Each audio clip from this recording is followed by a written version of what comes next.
go into our meditation on Govardhan Leela here. Om Namo Bhagavate Vasudevaya. Om Namo Bhagavate Vasudevaya. Om Namo Bhagavate Vasudevaya.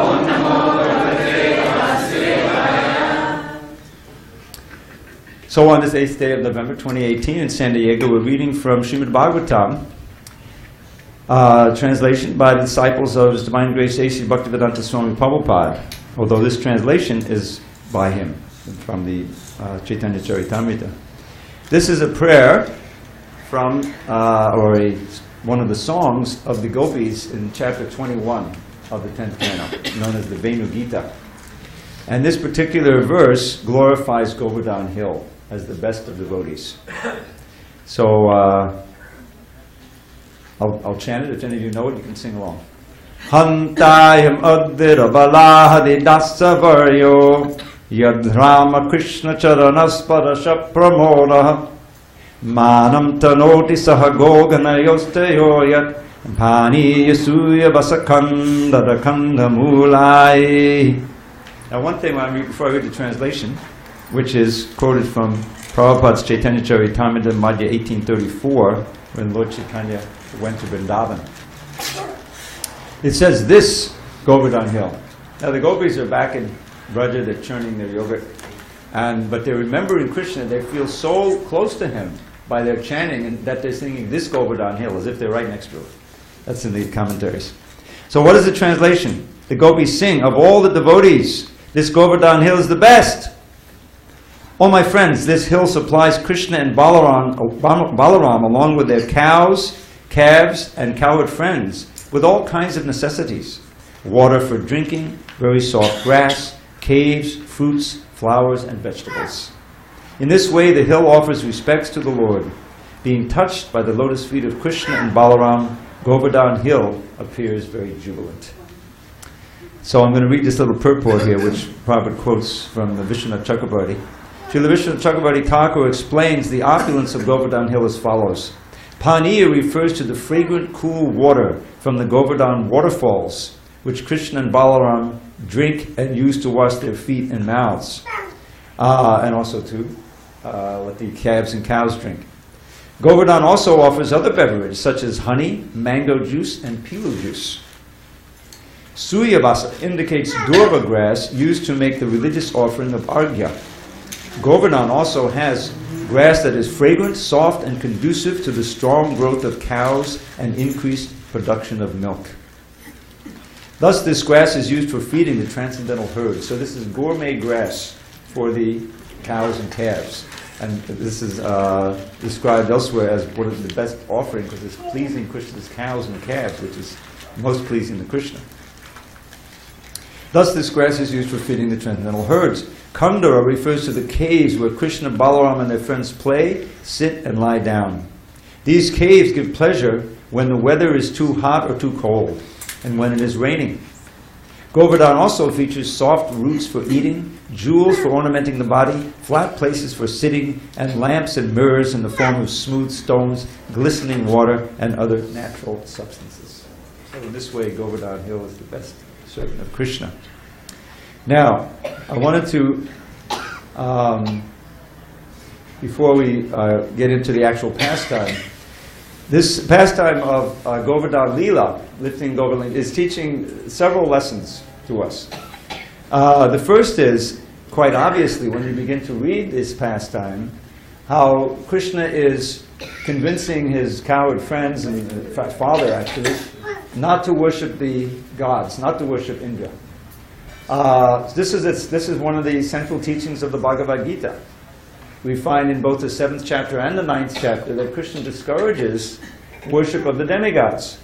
And the main reason is because Krishna is the Lord of the demigods. Whatever the demigods can give, Krishna can give directly. Whatever they give is actually coming from Krishna. So there's a wonderful verse that I'd like to share with you from the 4th canto that illustrates this point. And that is, I think it's spoken by Narada Muni. Yata taromula nishechanena tripyanti tatskata budopashaka pranopahara chayate dhyanam tataiva sarvahanam akshiteja. As pouring water on the root of a tree energizes the trunk, branches, twigs, and everything else, and as supplying food to the stomach enlivens the senses and the limbs of the body, so, simply by worshiping the Supreme Lord through devotional service, automatically this satisfies the demigods who are parts of that Supreme Personality. Now Indra forgot that, as we'll soon find. Indra, because of his position, he became proud. And this is another lesson from the pastime, is that if we become proud, even as devotees, Indra's not a demon after all, he's a devotee. He has a very responsible position as in charge of the heavenly planets and in charge of the rain. But he becomes proud of his power, and he forgot that he is simply a servant of Krishna. So Krishna engineered this pastime in order to crush Indra's pride. Now, the other part of the pastime, which is most sweet and delightful, is that Krishna engineered this so that all the residents of Vrindavan, not just his friends at one time and the gopis at the other time, his parents at another time, but all of them together could have his intimate association for 7 days and nights without sleeping. Nobody was sleeping, nobody was eating, nobody was doing anything but simply relishing Krishna lifting that hill. And so this was another thing, and all of those exchanges that take place under that hill, there are whole commentaries written on that. In the Nectar of Devotion, you'll find many little pastimes that take place under the hill. So that's the third aspect. The first is that we don't have to worship the demigods, and the other is that we should rely on Krishna for protection, and the third is simply relishing the intimate association and how the Brajvasis took shelter of Krishna. So let's go into the pastime itself, and let's see, I had this marked also. Okay. Just give me a second here.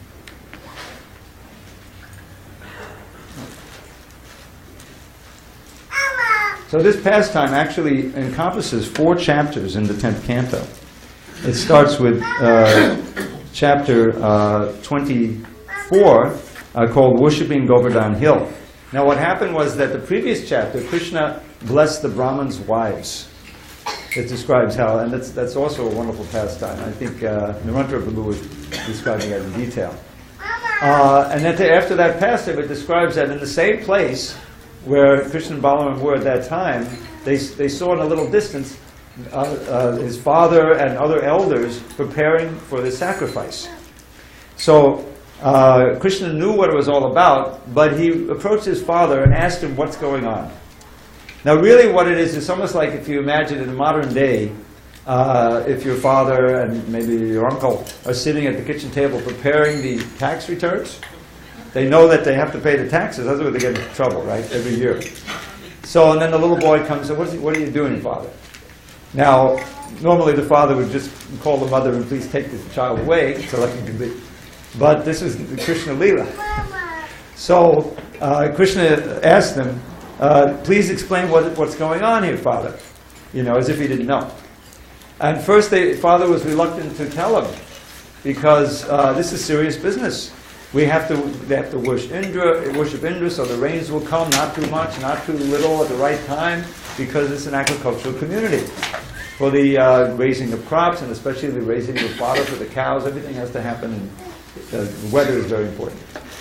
So, at first he was a little reluctant, but then Krishna said, I'm just your intimate son here, you should tell me things, you shouldn't hide anything, and there's all kinds of convincing. And it's described in Nectar of Devotion. This is an example of Krishna's Vavaduka ability. He has 64 different qualities, and there's 4 or 5 about how he talks. And one is he talks very delightfully, so much he can convince anybody of anything. So he charmed his father. And in the process of doing so, he started speaking atheist philosophy. It's Krishna himself speaking. It's called Karma Mimamsa. Karma Mimamsa is basically says karma is supreme. This whole idea of worship work, it comes from Karma Mimamsa. The idea is that, look, there's a mechanism to things. As you act, you'll get a result in this life and the next life. It's just built into nature, And if there are gods or a god, they have to do exactly according to what you have done as your karma, good or bad karma. Just like if you go to the It's been so long since I went. Where you get your licenses? What is it? DMV. So you made an appointment, right? You've already there. You've got your money to pay and everything. So you go to the clerk, and it's not like you can say, "Well, I don't like how you look today. You get out of here." You know? They have a job to do. It's their responsibility to fulfill the duty. And if you've signed everything right, then they have to do it. So this is what Krishna is saying. That material energy works like that. If there may be some gods or a god, they completely have to do whatever according to your karma. So what does Indra have to do with any of this? You know, if you're pious and you do your duty as nice Vaishyas, then the rains will come nicely. So he's speaking this atheist philosophy, and then he speaks atheist Sankhya philosophy. Actually, everything's working according to the modes of nature, and there's really no gods in control like that. So now what? So he says, well, here's what you should do, because our prosperity, as you just described, the importance of Govardhan Hill. So we should really worship Govardhan Hill because she supplies so much for the cows and so forth. And the Brahmins. Brahmins are very important. They regulate everything. They give us good instruction. So, and what to speak of the cows. So you have a ceremony in which you worship Govardhan Hill. First of all, you worship the Brahmins, and you decorate the cows, and you cook up a big feast. That's why this is sometimes called Annakut.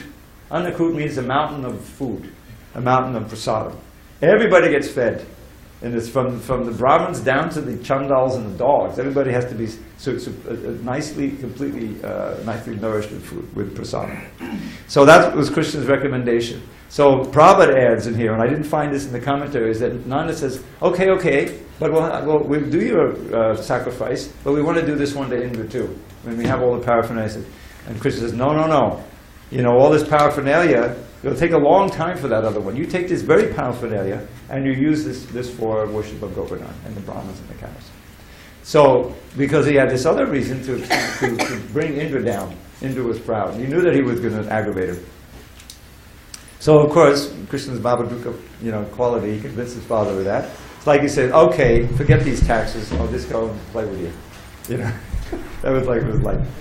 So they performed a wonderful circumambulation of the mountain, which we'll do in a few minutes. And meanwhile, Krishna, he manifests himself as the hill in a separate form, and everybody knows that. And he starts eating all the offerings. Aniyor, right? There's a whole word. More, give me more.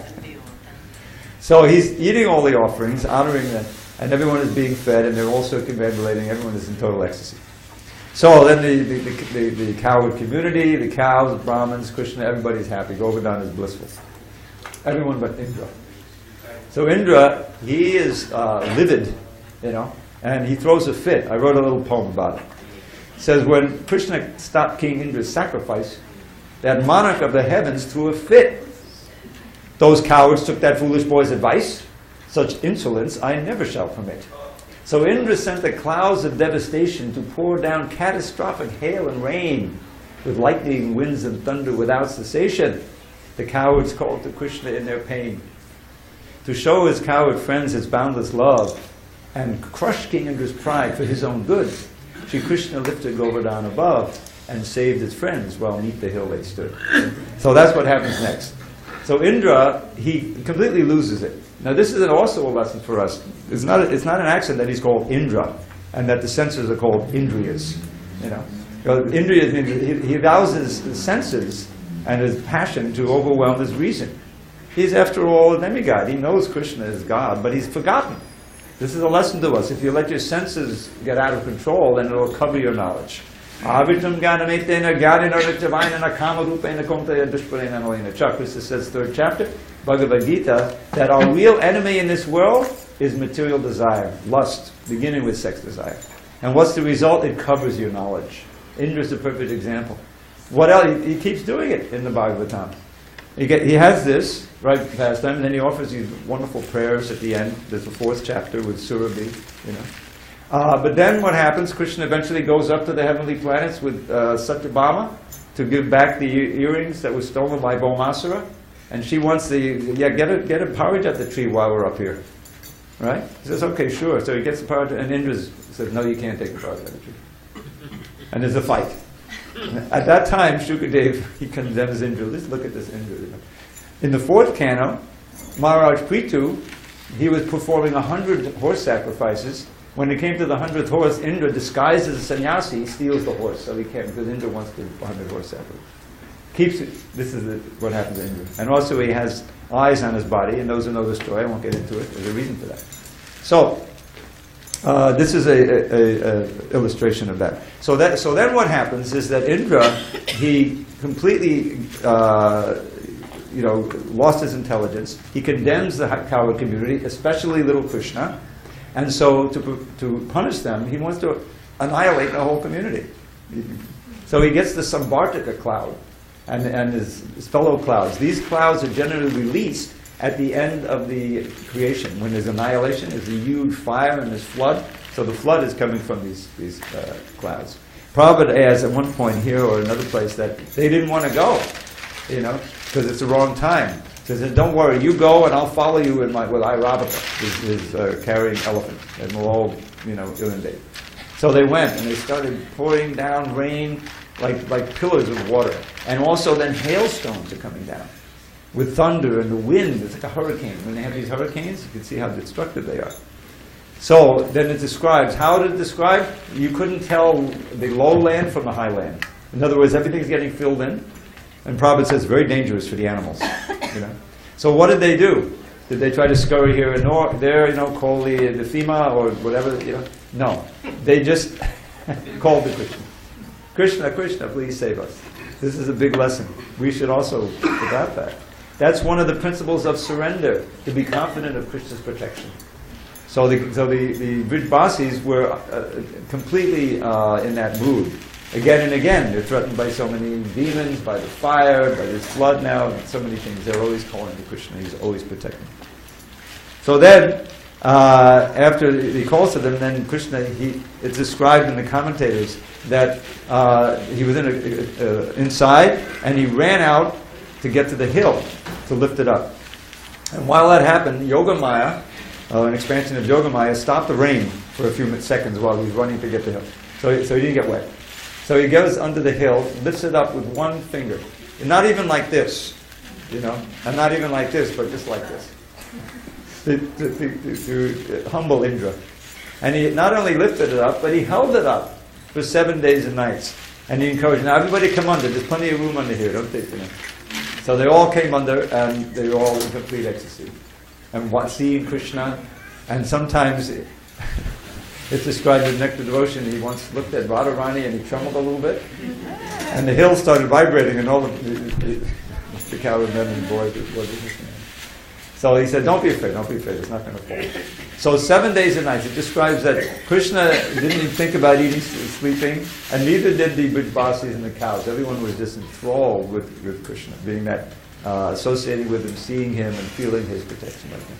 So after 7 days, Indra finally realized nothing's going to happen. There's also another element to this. I read in the commentators that, like some Shakti, the water was falling and it was immediately drying up.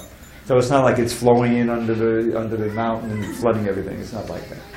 So after 7 days, finally Indra realized it's not going to work, and he was humbled.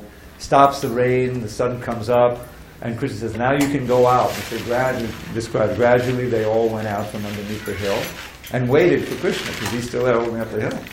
So he places the hill down where it was and comes out, and everybody is just next to the field. And they all greet him appropriately to their position.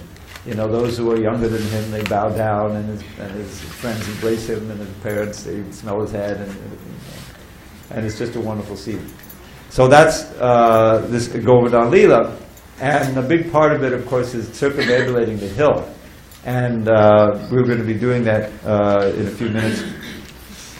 Maybe they're going to have the Abhishek in a few minutes, but we'll eventually do that. And so you can see there's all of these wonderful aspects to it. Now, Govardhan itself is said to be the holiest place, because there's Radhakund is right there. You read the Nectar of Instruction, and you see that the Govardhan, Radhakund is at one end of Govardhan, and in Govardhan Hill, associated with this, so many pastimes. Also, we have here, of course, the Govardhan Shila. And Prabhupada says this was like a revolutionary discovery in the Krishna book when I worked on it in 1995. Because what we did, we listened to the tapes. For Krishna book, we have about 75 or 80% of the tapes. We have to offer our thanks to Srimati Radharani, the artist. She's sitting in Boston illustrating the Krishna book. So Srila Prabhupada would send the tapes to Boston for transcribing, and she wanted to hear the pastimes that she's painting, so she copied the tapes. And those copies survived. Otherwise, they'd send back the original tapes, and Prabhupada would record over them. Very frugal, is it? But they had the copies in Boston.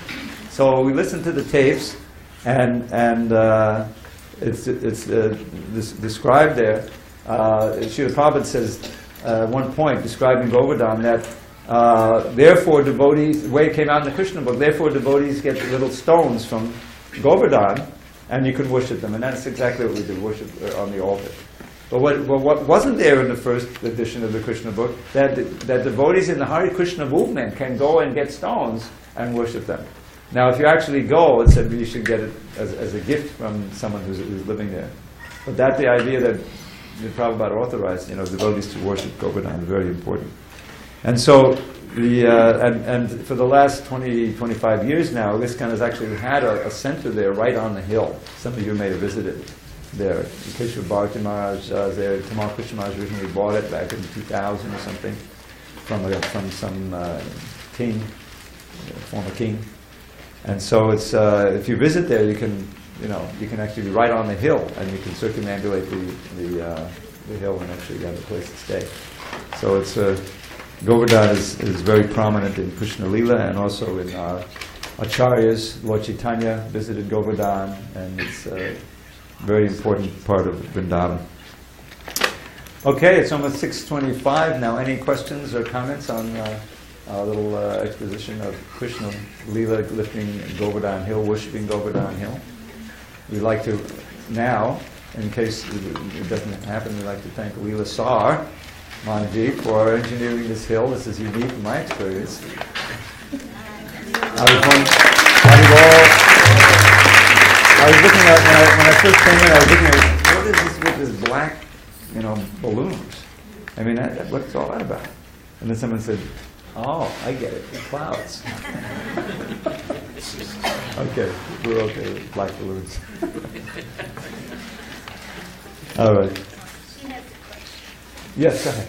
How old is Krishna when he was 7. He's only 7 years old.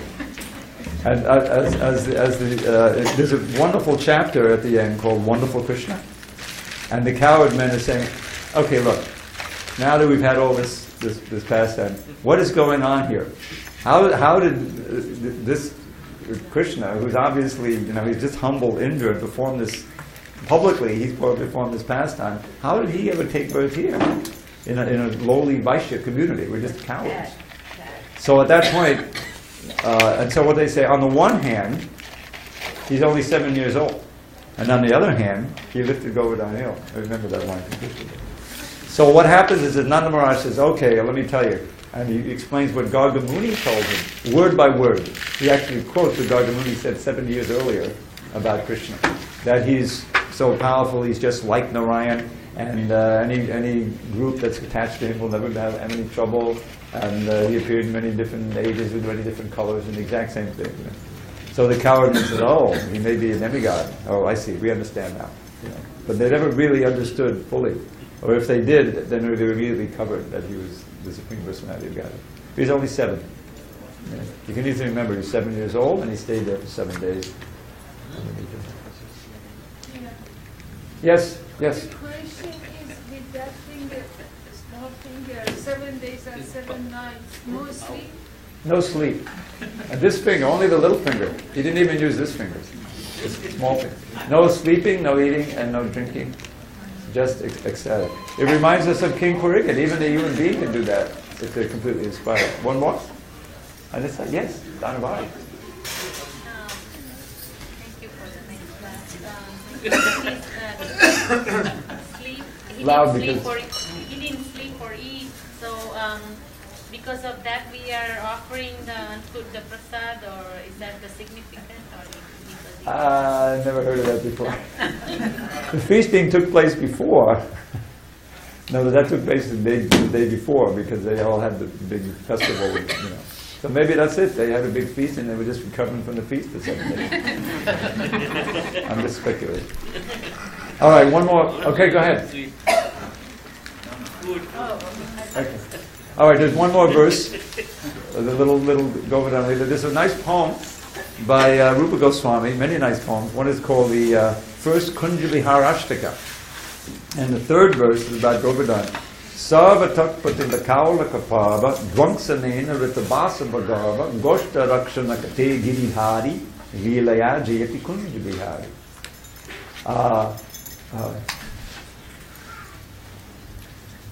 I'm remembering the other poem. So when Indra's sacrifices stopped, he stole the Deva's pride. By playfully uplifting Giri Govardhan to hide his friends and cows beneath the hill for 7 nights and days. All glories to the Lord who in Vrindavan's forest plays. So are we ready for Share some more next. Okay. There's always more. So there's this 1 year, because I work for the BBT, they asked me to write, we tried an experiment, to make a little calendar. We have our calendar that some of you get that hangs on the wall, but they said, well, we're going to do a desk calendar also. We did it 1 year. So they said, can you write poems for each of the picture? So I did that, and it turns out that 3 of them form a little story. As Krishna walks into the forest, and then he runs with his friends when they're free, and then they're playing in the forest. So it starts out, again, at the beginning of the Venu Gita. There's a very important verse.